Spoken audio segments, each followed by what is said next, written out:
One fringe tidbit: in 17th century Russia, boyars refused to shave their beards, even when Peter the Great made it a law. Some opted to pay a beard tax instead, proudly displaying medallions that read, "This beard has been taxed." You picture a room full of scowling, bearded boyars and think, not a group you'd want to challenge to a staring contest. The boyars were so powerful that the Tsar of Russia often had to walk a tightrope to keep them loyal. They could form powerful blocks, manipulate succession, or just sulk so effectively that national reforms stalled for decades. But Russia wasn't the only land with unique noble roles. In Poland and Lithuania, we encounter the Szlachta, a noble class that technically included up to 10% of the male population. Yes, you heard that right.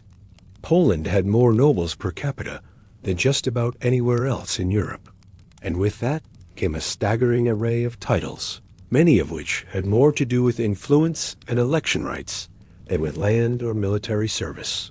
The most iconic among these, the hetman, a noble general who often wielded as much power as the king, especially during wartime.